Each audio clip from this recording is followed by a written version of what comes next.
război din Ucraina. Ce părere aveți dumneavoastră despre acest război? Ce puteți să ne spuneți? Ce ați auzit? Ce ați aflat despre acest război? Eu mă gândesc că, Doamne, să liniștească Dumnezeu minte la unul sau altul, să liniștească. Dar nu credeți cine să devină în acest război? Eu nu știu cine devine, ce să zic. Dar de ce urmăriți? Cine susțineți? Cine? Eu gândesc că Moșcova tot la Moșcova, dacă vine împușcăturile și ele se vede cum vin. Pentru că cronologic vorbind, Putin a dat ordinul de atac asupra Ucrainei, el a invadat Ucraina, în primul rând în 2014 au anexat Crimea. Despre lor și nouă nimeni greu, tot să-și conchid tot, Da, corect. tot oamenii Corect, în primul de rând acolo energie au electrică, fugit pentru că cumpăram acum de în acolo. Moldova. După asta a fost bombardată toată infrastructura energetică a Ucrainei, iar noi suntem nevoiți să... Dar noi aici și aproape, noi peste formă repede introduceam la mășină, era mai ieftin. Uitați-vă, noi avem o scrisoare pe care o trimitem către deputații și miniștrii din Ucraina și prin această scrisoare vrem să susținem lupta Ucrainei pentru independență și suverenitate împotriva ocupației și dictaturii rusești. Recunoaștem că această luptă este un scut militar și o protecție militară pentru Republica Moldova, dar și pentru cealaltă parte a Europei, pentru că în cazul în care cedează armata ucraineană, cel mai probabil Cruș o să vină peste La noi. noi, da? Dorim o colaborare între armatele Republicii Moldova și a Ucrainei, pentru că armata noastră are ce învățat la o armată ucraineană care se află în lupte zilnice. Recunoaștem că avem un dușman comun care de 30 de ani a ocupat Transnistria. Dumneavoastră cunoașteți despre războiul de independență, despre faptul că în continuare în Transnistria se află armata de ocupație rusească, noi nu avem acces acolo. Se continuă finanțarea regimului separatist de la Tiraspol. Dumneavoastră, ce părere aveți față de această scrisoare? Este o idee bună să susținem poporul ucrainean care se află acum în așa zile grele? Trebuie de susținut. Ce aveți dumneavoastră despre războiul din Ucraina? Ar fi bine să susținem poporul ucrainean? Numai decât că trebuie susținut. Avem niște petiții, niște scrisori. Cunoașteți despre dreptul de petiționare. Fiecare cetățean are dreptul să scrie către conducere despre problemele cu care se confruntă. Și, de exemplu, avem o scrisoare pe care o trimitem către Rada Supremă în Ucraina, prin care dorim să susținem poporul ucrainean. Vă scriu din Republica Moldova să susțin lupta Ucrainei pentru independență și suveranitate, contra ocupației și dictaturii rusești. Recunoaștem că această luptă este necesară pentru ei, adică pentru ucraineni, și acordă un scut și o protecție militară pentru întreaga Europa, inclusiv pentru Republica Moldova, noi fiind foarte aproape.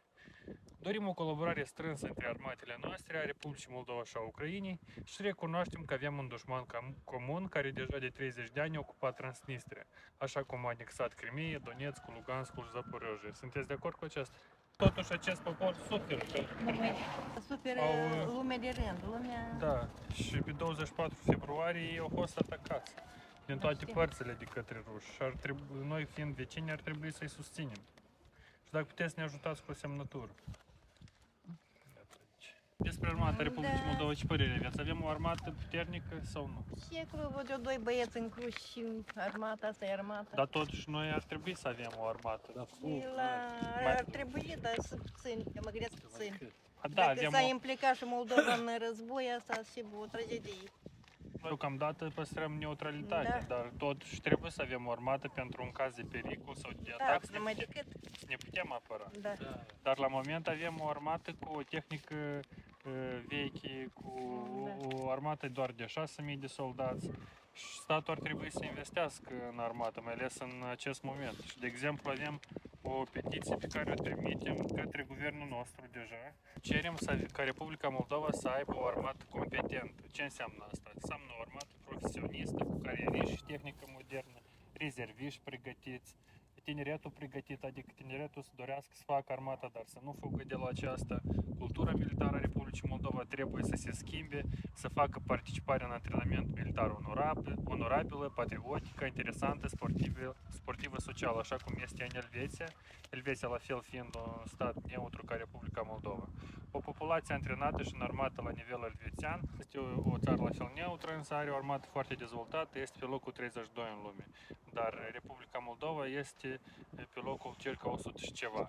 Și dacă la fel sunteți de acord să ne dați câte o semnătură. Dar despre asta că acum s-au închis câteva posturi TV sau Asta chiar eu rusă. nu știu, chiar nici am nici n-ai la ce uita.